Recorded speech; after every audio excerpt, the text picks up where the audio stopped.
10 CBSE का chapter चलता है लाइट्स रिफ्लैक्शन एंड रिफ्रैक्शन। सो दे विच गल करते हैं रे diagram in concave lens and in convex lens and concave lens. थोड़ा थोड़ा कन्वैक्स लेंस है उन्होंने कन्वर्जिंग लेंस भी बोलते हैं और जो कनकेव लेंस है डिवर्जिंग लेंस भी बोलते हैं। सो ये सैकेंड टाइप पढ़ी ही कि ये साडा कन्वैक्स लेंस है और यदा ऑप्टिकल सेंटर सी है एक लाइन ड्रा करते हैं जो रैफरेंस लाइन या प्रिंसीपल एक्सिस लाइन बोलते हैं। सो उस तो बाद देखो जी ये साडा ऑब्जेक्ट ही ऑब्जेक्ट तो की है जी कोई लाइट रे इंसीडेंट होंदी पई है कि जी कन्वैक्स लाइन के उत्ते किनू टच करके जाती पई साडे प्रिंसीपल फोकस पॉइंट नू टच करके जाती पई है। सो जो साडे प्रिंसीपल फोकस लाइन नू लाइट जिहड़ी लाइट रे टच करके साडे कन्वैक्स लाइन के बिल्कुल सेंटर च पहुंची जिहड़ी ये लाइट रे है वो बिल्कुल जी प्रिंसीपल एक्सिस लाइन जिहड़ी है उहदे पैरेलल ट्रैवल करना शुरू कर देंदी है। सो ये सेम केस कनकेव लेंस दे विच भी हुंदा जी। सो वेखो जी इहदे विच भी साडा ये वाला कनकेव लेंस है ऑप्टिकल सेंटर सी है। उस तो बाद ये रैफरेंस लाइन ही बनाई है जिन्होंने प्रिंसीपल एक्सिस लाइन बोलते हैं। इत्थे मैं कोई ऑब्जेक्ट लिया जी। उस तो बाद देखो जी ये भी की है जी साडी दोनों साइड ही फोकस बना लिया। सो ये की है जी साडे ऑब्जेक्ट तो कोई लाइट इंसीडेंट होंदी पई है किहदे पैरेलल जी किहदे वाल नूं ट्रैवल सॉरी किहदे पैरेलल लाइट ट्रैवल करदी पई है साडे प्रिंसीपल फोकस दे पैरेलल जिहड़ी लाइट रे ट्रैवल करदी पई है। बट जदों ये लाइट रे इहदे पैरेलल ट्रैवल कीती जदों ये साडे कनकेव लेंस दे सेंटर दे विच पहुंची।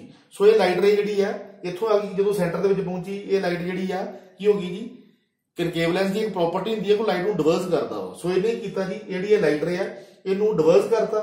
सो जिहड़ी लाइट रे है देखो जी पहला ते ये फोकस पॉइंट दे पैरेलल जिहड़ी आ लाइट रे जिहड़ी ट्रैवल करदी पई ही बट जदों सेंटर दे विच पहुंची कनकेव लेंस ने ये वाली लाइट रे नूं डिवर्स करता। डिवर्स करन तो बाद की होया जी जिहड़ी लाइट रे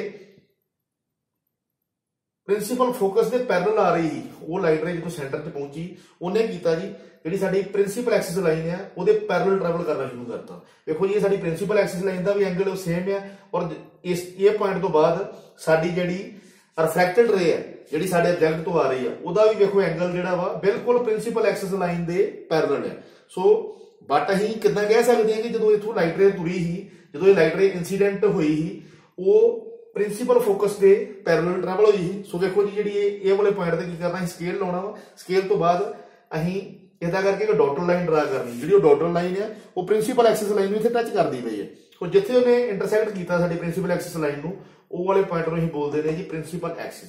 मीनस इहदे विच भी ओही है जी अगर ऑब्जेक्ट तो कोई लाइट रे इंसीडेंट हुंदी है और वो किहदे पैरेलल ट्रैवल करदी है जी प्रिंसीपल फोकस दे पैरेलल ट्रैवल करदी है। अगर वो प्रिंसीपल फोकस वाल नूं ट्रैवल करदी है जदों वो लाइट रे साडे कनकेव लेंस दे बिल्कुल सेंटर च पहुंची वो लाइट जिहड़ी है वो लाइट रे की है जी साडा जिहड़ी प्रिंसीपल एक्सिस लाइन है उहदे पैरेलल ट्रैवल करना शुरू कर दिंदी है।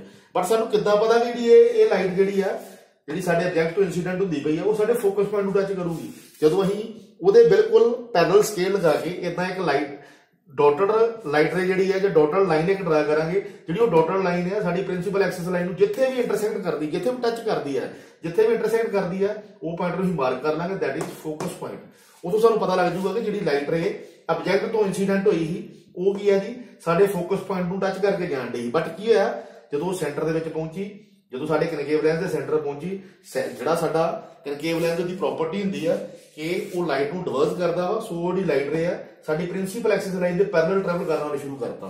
बट असीं उहनूं चैक करन वास्ते कीता जी ये जिहड़ी लाइट रे इत्थों इंसीडेंट हुंदी पई ही उहदे नाल स्केल लगा के असीं एक डॉटेड लाइन ड्रा कीती जिहड़ी वो डॉटेड लाइन है साडे प्रिंसीपल फोकस दे उत्ते इंटरसेक्ट करदी पई है। सो इत्थों पता लग गया कि जिहड़ी लाइट रे है वो साडे ऑब्जेक्ट तो साडे प्रिंसीपल फोकस नूं इंटरसेक्ट करके जांदी पई है।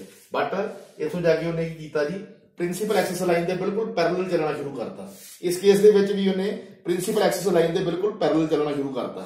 सो ये साडा सैकंड केस ही। थर्ड केस भी कर लेने हैं। सो थर्ड केस दे विच वेखो जी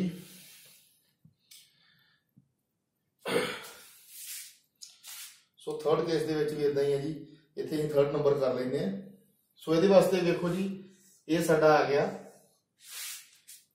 कन्वैक्स लेंस और ये साडा आ गया कनकेव लेंस।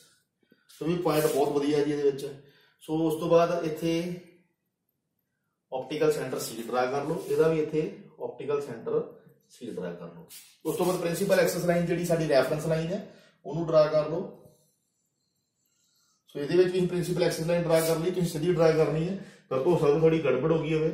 ਇਹਦੇ ਵਿੱਚ ਵੀ ਇਦਾਂ ਹੀ ਜੀ, ਪ੍ਰਿੰਸੀਪਲ ਐਕਸਿਸ ਲਾਈਨ ਜਿਹੜੀ ਹੈ ਬਿਲਕੁਲ ਸਿੱਧੀ ਡਰਾ ਕਰਨੀ ਹੈ। ਮੇਰੇ ਤੋਂ ਥੋੜੀ ਗੜਬੜ ਹੋ ਸਕਦੀ ਹੈ, ਪਰ ਤੁਸੀਂ ਸਕੇਲ ਦੇ ਨਾਲ ਬਿਲਕੁਲ ਸਿੱਧੀ ਡਰਾ ਕਰਨੀ ਹੈ ਜੀ। ਦੇਖੋ ਜੀ ਦੋਨੋਂ ਸਾਈਡ ਮੈਂ ਪ੍ਰਿੰਸੀਪਲ ਐਕਸਿਸ ਲਾਈਨ ਡਰਾ ਕਰ ਲਈ ਹੈ। ਇਹ ਵੀ ਆਪਟੀਕਲ ਸੈਂਟਰ ਨੂੰ ਟੱਚ ਕਰਦੀ ਜਾਂਦੀ ਪਈ ਹੈ, ਉਧਰ ਵੀ ਆਪਟੀਕਲ ਸੈਂਟਰ ਨੂੰ ਇਹ ਵਾਲੀ ਜਿਹੜੀ ਲਾਈਟ ਰੇ ਆ ਉਹ ਟੱਚ ਕਰਕੇ ਜਾਂਦੀ ਪਈ ਹੈ। ਸੋ ਉਸ ਤੋਂ ਬਾਅਦ ਦੇਖੋ ਜੀ, ਸੋ ਇਹ ਕੇਸ ਦੇ ਵਿੱਚ ਕੀ ਹੋਊਗਾ ਜੀ, ਇਹ ਕੇਸ ਦੇ ਵਿੱਚ ਇੱਕ ਬਹੁਤ ਵਧੀਆ ਚੀਜ਼ ਸਿੱਖਣੀ ਹੈ ਜੀ ਤੁਸੀਂ। ਸੋ ਵੇਖੋ ਜੀ ਇੱਥੇ ਮੇਰਾ ਕੋਈ ਆਬਜੈਕਟ ਪਿਆ ਵਾ, in case of convex lens ਇਹ ਮੇਰਾ ਆਬਜੈਕਟ ਹੈ। ਸੋ ਵੇਖੋ ਜੀ ਆਬਜੈਕਟ ਤੋਂ ਕੋਈ ਲਾਈਟ ਇਨਸੀਡੈਂਟ ਹੁੰਦੀ ਪਈ ਹੈ ਕਿਹਦੇ ਉੱਤੇ ਜੀ, ਮੇਰੇ ਕਨਵੈਕਸ ਲਾਈਨ ਦੇ ਉੱਤੇ, ਔਰ ਕਿਹਨੂੰ ਟੱਚ ਕਰਕੇ ਜਾਂਦੀ ਵੀ ਆਪਟੀਕਲ ਸੈਂਟਰ ਨੂੰ। ਦੇਖੋ ਜਦੋਂ ਆਪਟੀਕਲ ਸੈਂਟਰ ਵੱਲ ਨੂੰ ਕੋਈ ਲਾਈਟ ਇਨਸੀਡੈਂਟ ਹੁੰਦੀ ਹੈ, ਕਨਵੈਕਸ ਲਾਈਨ ਦੀ ਇੱਕ ਪ੍ਰੋਪਰਟੀ ਹੁੰਦੀ ਹੈ, ਜਦੋਂ ਵੀ ਆਪਟੀਕਲ ਸੈਂਟਰ ਦੇ ਨਾਲ ਕੋਈ ਚੀਜ਼ ਟੱਚ ਕਰਦੀ ਜਾਂ ਕੋਈ ਲਾਈਟ ਰੇ ਟੱਚ ਕਰਦੀ ਹੈ, ਉਹ ਲਾਈਟ ਰੇ ਕੋਈ ਚੇਂਜ ਨਹੀਂ ਹੁੰਦਾ ਉਹਦੇ ਵਿੱਚ, ਨੋ ਚੇਂਜ, ਅਨਡੈਵੀਏਸ਼ਨ ਹੁੰਦੀ ਇਹਦੇ ਵਿੱਚ। ਸੋ ਇਹ ਲਾਈਟ ਰੇ ਇਹਦੇ ਵਿੱਚ ਕੋਈ ਚੇਂਜ ਨਹੀਂ ਆਊਗਾ। ਜਿਹੜੇ ਐਂਗਲ ਤੇ ਉਹ ਲਾਈਟ ਰੇ ਸਾਡੇ ਆਪਟੀਕਲ ਸੈਂਟਰ ਨੂੰ ਟੱਚ ਕਰਦੀ ਪਈ ਹੈ, ਉਹ ਐਂਗਲ ਤੇ ਲਾਈਟ ਜਿਹੜੀ ਹੈ ਇਦਾਂ ਕਰਕੇ ਬਾਹਰ ਚਲ ਜੂਗੀ। ਕਹਿ ਸਕਦੇ ਹਾਂ ਉਹ ਐਂਗਲ ਤੇ ਲਾਈਟ ਜਿਹੜੀ ਰਿਫਲੈਕਟ ਹੋ ਜੂਗੀ। ਸੋ ਇਹਦੇ ਵਿੱਚ ਕਹਿ ਸਕਦੇ ਹਾਂ ਕਿ ਜਦੋਂ ਵੀ ਕੋਈ ਲਾਈਟ ਰੇ ਸਾਡੀ ਆਪਟੀਕਲ ਸੈਂਟਰ C ਨੂੰ ਟੱਚ ਕਰਕੇ ਜਾਂਦੀ ਹੈ, ਉਹਦੇ ਵਿੱਚ ਕੋਈ ਚੇਂਜ ਨਹੀਂ ਹੁੰਦਾ। ਕਹਿ ਸਕਦੇ ਨੋ ਚੇਂਜ ਜਾਂ ਫਿਰ ਅਨਡੈਵੀਏਸ਼ਨ। ਠੀਕ ਹੈ ਜੀ, ਇਹਨੂੰ ਅਨਡੈਵੀਏਸ਼ਨ ਰੇ ਵੀ ਬੋਲ ਦਿੰਦੇ ਆ। ਸੋ ਕੁਝ ਵੀ ਨੋਟ ਕਰ ਸਕਦੇ ਜੇ, ਚਾਹੇ ਇਹ ਨੋਟ ਕਰ ਲਿਓ ਚਾਹੇ ਇਹ ਕਰ ਲਿਓ। ਸੋ ਇਹਦੇ ਵਿੱਚ ਕੀ ਕੇਸ ਵੀ ਚੈੱਕ ਕਰਦੇ ਆ ਜੀ।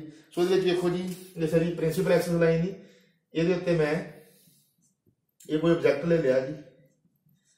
ਸੋ ਵੇਖੋ ਜੀ ਆਬਜੈਕਟ ਤੇ ਮੈਂ ਲੈ ਲਿਆ ਵਾ। ਉਸ ਤੋਂ ਬਾਅਦ ਵੇਖੋ ਜੀ ਇਹਦੇ ਵਿੱਚ ਕੀ ਹੋਊਗਾ, ਜਿਹੜਾ ਮੇਰਾ ਆਬਜੈਕਟ ਹੈ ਇੱਥੋਂ ਕੋਈ ਲਾਈਟ ਰੇ ਜਿਹੜੀ ਆ ਉਹ ਇਨਸੀਡੈਂਟ ਹੁੰਦੀ ਪਈ ਹੈ। ਕਿਹਦੇ ਉੱਤੇ ਇਨਸੀਡੈਂਟ ਹੁੰਦੀ ਪਈ ਹੈ ਜੀ, ਜਿਹੜਾ ਸਾਡਾ ਕਨਕੇਵ ਲੈਂਸ ਆ ਉਹਦੇ ਆਪਟੀਕਲ ਸੈਂਟਰ ਦੇ ਉੱਤੇ।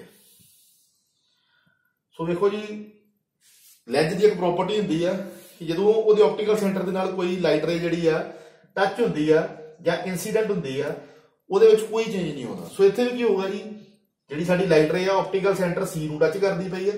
ਸੋ ਕਨਕੇਵ ਲੈਂਸ ਦੇ ਵਿੱਚ ਵੀ ਸੇਮ ਹੀ ਕੇਸ ਹੋਊਗਾ, ਜਿਹੜੀ ਲਾਈਟ ਰੇ ਇਥੋਂ ਰਿਫਰੈਕਟ ਹੋਊਗੀ ਉਹਦੇ ਵਿੱਚ ਕੋਈ ਚੇਂਜ ਨਹੀਂ ਹੋਊਗਾ। ਕਹਿ ਸਕਦੇ ਆ ਇਹ ਸਾਡੀ ਆ ਗਈ ਰਿਫਰੈਕਟਡ ਰੇ। ਵੇਖੋ ਜੀ ਇਹ ਵੀ ਆਪਟੀਕਲ ਸੈਂਟਰ C ਨੂੰ ਟੱਚ ਕਰਕੇ ਹੁੰਦੀ ਪਈ ਹੈ। ਸੋ ਸਾਡੇ ਕਨਕੇਵ ਲੈਂਸ ਦੇ ਵਿੱਚ ਵੀ ਸੇਮ ਹੀ ਪ੍ਰੋਪਰਟੀ ਹੋਊਗੀ। ਸੋ ਇੱਥੇ ਵੀ ਵੇਖੋ ਜੀ ਜਦੋਂ ਇਹ ਸਾਡੀ ਆਪਟੀਕਲ ਸੈਂਟਰ C ਨੂੰ ਟੱਚ ਕਰਕੇ ਆਉਂਦੀ ਪਈ ਹੈ, ਇਨ ਕੇਸ ਆਫ ਕਨਕੇਵ ਲੈਂਸ ਇਹਦੇ ਵਿੱਚ ਕੋਈ ਚੇਂਜ ਨਹੀਂ ਹੁੰਦਾ ਪਿਆ, ਨੋ ਚੇਂਜ, ਔਰ ਜਾਂ ਕਹਿ ਸਕਦੇ ਜੀ ਅਨਡੈਵੀਏਸ਼ਨ। ਠੀਕ ਹੈ ਜੀ, ਜਾਂ ਤੁਸੀਂ ਨੋ ਚੇਂਜ ਵੀ ਲਿਖ ਸਕਦੇ ਜੇ ਜਾਂ ਫਿਰ ਅਨਡੈਵੀਏਸ਼ਨ ਵੀ ਲਿਖ ਸਕਦੇ ਜੇ। ਸੋ ਇਹਦੇ ਵਿੱਚ ਵੀ ਕੀ ਹੈ ਜੀ, ਇੱਧਰ ਵੀ ਆਪਟੀਕਲ ਸੈਂਟਰ C ਨੂੰ ਟੱਚ ਕਰਕੇ ਗਈ, ਕੋਈ ਚੇਂਜ ਨਹੀਂ ਆਇਆ, ਅਨਡੈਵੀਏਸ਼ਨ, ਔਰ ਇਹਦੇ ਵਿੱਚ ਵੀ ਆਪਟੀਕਲ ਸੈਂਟਰ ਨੂੰ ਟੱਚ ਕਰਕੇ ਗਈ, ਕੋਈ ਚੇਂਜ ਨਹੀਂ ਆਇਆ, ਕੋਈ ਡੈਵੀਏਸ਼ਨ ਨਹੀਂ। ਮੀਨ ਕਨਕੇਵ ਲੈਂਸ ਔਰ ਕਨਵੈਕਸ ਲੈਂਸ ਦੋਨਾਂ ਦੇ ਵਿੱਚ ਕੀ ਹੁੰਦੀ ਪਈ ਹੈ, ਜਿਹੜੀ ਇਨਸੀਡੈਂਟ ਰੇ ਆ ਉਹ ਆਪਟੀਕਲ ਸੈਂਟਰ C ਨੂੰ ਹੀ ਟੱਚ ਕਰਕੇ ਜਾਂਦੀ ਪਈ ਹੈ। ਔਰ ਲੈਂਸ ਦੀ ਇਹ ਪ੍ਰੋਪਰਟੀ ਹੁੰਦੀ ਹੈ, ਜਦੋਂ ਆਪਟੀਕਲ ਸੈਂਟਰ C ਨਾਲ ਕੋਈ ਵੀ ਲਾਈਟ ਰੇ ਟੱਚ ਕਰਦੀ ਆ, ਉਹ ਆਫਟਰ ਰਿਫਰੈਕਸ਼ਨ ਉਹਦੇ ਵਿੱਚ ਕੋਈ ਚੇਂਜ ਨਹੀਂ ਹੁੰਦਾ, ਕੋਈ ਡੈਵੀਏਸ਼ਨ ਨਹੀਂ ਹੁੰਦੀ। ਸੋ ਇਹਦੇ ਵਿੱਚ ਦੋਨਾਂ ਕੇਸਿਸ ਦੇ ਵਿੱਚ ਸੇਮ ਹੀ ਰਹੂਗਾ। ਸੋ ਇਹ 3rd ਨੰਬਰ ਕੇਸ ਸੀ। ਉਸ ਤੋਂ ਬਾਅਦ ਇੱਕ ਲਾਸਟ ਵਨ ਹੈ ਜੀ, ਫਿਰ ਉਸ ਤੋਂ ਬਾਅਦ ਅਸੀਂ ਇਹ ਵਾਲਾ ਟੌਪਿਕ ਜਿਹੜਾ ਵਾ ਖਤਮ ਕਰ ਦਾਂਗੇ। ਸੋ ਲਾਸਟ ਟੌਪਿਕ ਵੈਸੇ ਹੀ ਪੜ੍ਹ ਹੀ ਚੁੱਕੇ ਆ, ਚਲੋ ਫਿਰ ਵੀ ਮੈਂ ਤੁਹਾਨੂੰ ਇੱਕ ਵਾਰੀ ਦੱਸ ਦਿੰਦਾ ਵਾ ਪੇਪਰ ਪੁਆਇੰਟ, ਫਿਰ ਦੋਨੋਂ ਲਾਈਨ ਹੀ ਬਣਾਵਾਂਗੇ ਅਸੀਂ ਇਹਦੇ ਵਿੱਚ। ਸੋ ਇੱਥੇ ਮੈਂ ਕਨਵੈਕਸ ਬਣਾ ਲਿਆ ਜੀ, ਔਰ ਕਨਵੈਕਸ ਦਾ ਇਹ ਸੈਂਟਰ ਬਣਾ ਲਿਆ, ਆਪਟੀਕਲ ਸੈਂਟਰ C ਆ। ਸੋ ਇਹਦੇ ਵਿੱਚ ਇਹ ਮੇਰੀ ਪ੍ਰਿੰਸੀਪਲ ਐਕਸਿਸ ਲਾਈਨ ਆ ਗਈ ਹੈ। ਸੋ ਇਧਰ ਵੀ ਆਪਾਂ ਨਾਲ ਲਾਈਨ ਡਰਾ ਕਰ ਲੈਣਾ ਜੀ। ਸੋ ਇਹ ਮੇਰਾ ਆ ਗਿਆ ਜੀ ਕਨਕੇਵ ਲੈਂਸ ਜਾਂ ਡਿਵਰਜਿੰਗ ਲੈਂਸ, ਇਹਦਾ ਇੱਥੇ ਆਪਟੀਕਲ ਸੈਂਟਰ ਬਣਾ ਲਓ C। ਸੋ ਇਹਦੇ ਵਿੱਚ ਵੀ ਪ੍ਰਿੰਸੀਪਲ ਐਕਸਿਸ ਲਾਈਨ ਡਰਾ ਕਰ ਹੀ ਦਿੰਦੇ ਆ ਜੀ। ਸੋ ਇੱਕ ਮਿੰਟ ਜੀ ਵੇਟ ਕਰਨਾ। ਸੋ ਆਪਟੀਕਲ ਸੈਂਟਰ C ਆ ਗਿਆ ਜੀ। ਉਸ ਤੋਂ ਬਾਅਦ ਵੇਖੋ ਜੀ, ਸਭ ਤੋਂ ਪਹਿਲਾਂ ਤੁਹਾਨੂੰ ਇੱਕ ਮੈਂ ਗੱਲ ਦੱਸੀ ਸੀ ਕਿ ਜਦੋਂ ਵੀ ਕੋਈ ਲਾਈਟ ਰੇ ਜਿਹੜੀ ਆ, ਵੈਸੇ ਤਾਂ ਅਸੀਂ ਪ੍ਰਿੰਸੀਪਲ ਐਕਸਿਸ ਲਾਈਨ ਡਰਾ ਕੀਤੀ ਹੈ। ਸੋ ਵੇਖੋ ਜਦੋਂ ਵੀ ਕੋਈ ਲਾਈਟ ਰੇ ਜਿਹੜੀ ਆ ਉਹ ਪ੍ਰਿੰਸੀਪਲ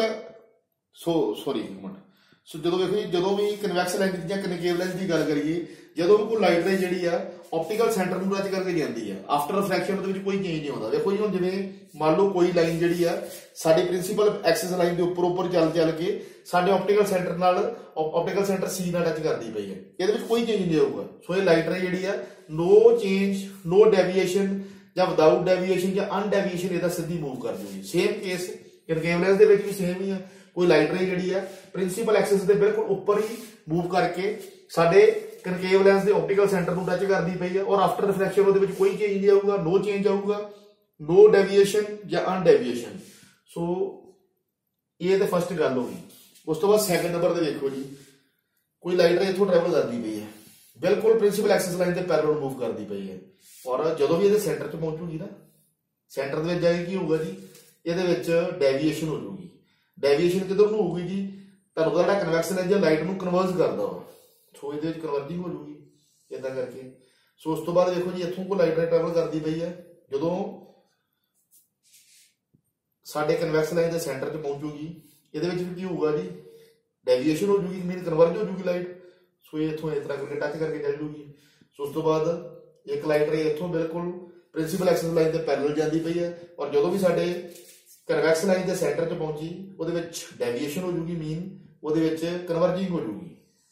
सो इदा टच करके चल गई। सो इदा ही इधर भी एक लाइट रे जी प्रिंसीपल एक्सिस लाइन के बिल्कुल पैरेलल मूव करती पई है और जो भी वो कन्वैक्स लाइन के सेंटर च गई उस जाके वो की हो जानी है जी कन्वैक्स लाइन की करता लाइट कन्वर्ज करता वा, यदि कन्वर्जिंग हो जानी है। सो कन्वर्ज हो गई इतने टच कर दूगी। सो जो ए वाला पॉइंट आ गया दैट इज फोकस पॉइंट या principal focus of convex lens और ये सारी की होंदी पई है जिथे कन्वर्जिंग होंदी पई है, इनू कन्वर्जिंग बोल देंगे, कन्वर्जिंग ऑफ लाइट। हुण कन्वैक्स लेंस की गल कर लो। सो कन्वैक्स लेंस में थोड़ा चेंज आ जाऊगा जी। सो देखो जी ये की है जी साडी प्रिंसीपल एक्सिस लाइन है जिहदे पैरेलल कोई लाइट रे ट्रैवल करती पई है जो इस पॉइंट के उत्ते पहुंचूगी जां एक नीचे वे बिल्कुल लाइन इतना ही ड्रा कर लेने ये भी देखो जी लाइट रे है साडी प्रिंसीपल एक्सिस लाइन के पैरेलल जाती पई जो दोनों लाइन्स जिहड़ियां वा ऑप्टिकल सेंटर सी दे सॉरी जिहड़ा साडा कनकेव लेंस ਉਹਦੇ सेंटर च पहुंचियां। देखो जी जिहड़ा कनकेव लेंस ਉਹਦੀ भी एक प्रॉपर्टी हुंदी है कि लाइट ਨੂੰ डिवर्स करता वा। सो ये लाइट रे इदां चल जूगी, ये लाइट रे इदां चल जूगी, ठीक है जी। उस तो बाद देखो दो लाइट जिहड़ियां लाइट रे होर इंसीडेंट करा दो। देखो जी एक लाइट रे फिर इथों प्रिंसीपल एक्सिस के पैरेलल मूव करती पई है, इत्थे भी एक लाइट रे प्रिंसीपल एक्सिस के पैरेलल मूव करती पई है। सो देखो जी दोनों लाइट रे जिहड़ियां वा साडी प्रिंसीपल एक्सिस लाइन के बिल्कुल पैरेलल मूव करती पई है। जो भी ये जिहड़ा साडा कनकेव लेंस है ਉਹਦੇ बिल्कुल सेंटर ਦੇ ਵਿੱਚ ਪਹੁੰਚੀਆਂ, सेंटर 'ਚ ਪਹੁੰਚਣਾ ਕੀ ਹੋਊਗਾ ਜਿਹੜਾ ਕਨਕੇਵ ਲੈਂਸ ਉਹਦੀ ਇੱਕ ਪ੍ਰੋਪਰਟੀ ਹੁੰਦੀ ਹੈ ਕਿ ਉਹ ਲਾਈਟ ਨੂੰ ਡਿਵਰਸ ਕਰਦਾ ਵਾ। ਸੋ ਕੀ ਕਰੂਗਾ ਜੀ ਇਥੋਂ ਲਾਈਟ ਰੇ ਇਦਾਂ ਕਰਕੇ ਡਿਵਰਸ ਹੋ ਜੂਗੀ, ਇਥੋਂ ਲਾਈਟ ਰੇ ਇਦਾਂ ਕਰਕੇ ਡਿਵਰਸ ਹੋ ਜੂਗੀ। ਸੋ ਉਸ ਤੋਂ ਬਾਅਦ ਦੇਖੋ ਜੀ ਇਹਦੇ ਫੋਕਸ ਪੁਆਇੰਟ ਦੀ ਕਿਵੇਂ ਗੱਲ ਕਰਾਂਗੇ। ਸੋ ਇਹਦਾ ਫੋਕਸ ਕੱਢਣ ਵਾਸਤੇ ਤੁਹਾਨੂੰ ਅੱਗੇ ਵੀ ਤਰੀਕਾ ਦੱਸ ਚੁੱਕਾ ਵਾਂ। ਜਿਹੜੀ ਇਹ ਲਾਈਟ ਰੇ ਆ ਇਹਦੇ ਬਿਲਕੁਲ ਕੀ ਕਰਨਾ ਜੀ ਇਹਦੇ ਬੈਕਵਰਡ ਇੱਕ ਤੁਸੀਂ सेम एंगल के उत्ते एक बैकवर्ड लाइन ड्रा करनी है डॉटेड दे विच इत्थे टच कर गई, ਇਹਦੇ भी इदां करके पैरेलल दे विच एक इदां लाइन ड्रा करनी है। सो उस तो बाद देखो जी ਇਹਦੇ इत्थों भी एक लाइन इदां करके ड्रा करनी है। सो इत्थों भी इदां करके एक बैकवर्ड लाइन ड्रा करनी है। सो जिन्नियां भी साडियां डिवर्जिंग लाइन है आफ्टर रिफ्रैक्शन जिहड़ियां साडियां डिवर्जिंग लाइन है उत्थे स्केल लगा के ਉਹਦੇ बिल्कुल पैरेलल एक बैकवर्ड डॉटेड लाइन जी ड्रा करनी है जिथे भी प्रिंसीपल एक्सिस लाइन नूं सारियां लाइन्स टच करदियां वा that point is called focus point. So इन्हूं बोलांगे principal focus point in case of concave lens और दैट इज फोकस पॉइंट या principal focus point in case of convex lens. So very very important है जी। ये ਇਹਦੇ ਵਿੱਚ ਸਿੱਧੇ ਹੀ ਆਪਣੇ ਆਪ ਕਹਿ ਸਕਦੇ ਹਾਂ ਕਿ ਇਹਦੇ ਵਿੱਚ ਬਿਹਾਈਂਡ ਦਾ ਲੈਂਸ ਜਾਂ ਫਿਰ ਬਿਯੋਂਡ ਦਾ ਲੈਂਸ ਜਿਹੜਾ ਫੋਕਸ ਪੁਆਇੰਟ ਬਣਦਾ ਵਾ ਔਰ ਇਹਦੇ ਵਿੱਚ ਕਹਿ ਸਕਦੇ ਹਾਂ front side of concave lens या फिर कह सकते हैं सेम साइड ऑफ ऑब्जेक्ट साडा फोकस पॉइंट बनता वा। सो ये कन्वैक्स लेंस और कनकेव लेंस दी लाइट्स दी प्रैक्टिस करना तुहानूं होर भी चंगी तरह क्लीयर हो जाऊगा। सो इहदे नाल ये टॉपिक जिहड़ा वा खत्म होंदा वा। सो लिटिल बिट टॉपिक इहदे विच चैप्टर दे विच बचदे आ। सो तुहाडा लाइट्स चैप्टर जिहड़ा खत्म हो जाऊगा एक दे लैक्चर दे नाल। सो इहदे नाल मैं ये वीडियो खत्म करदा वां। Thank you.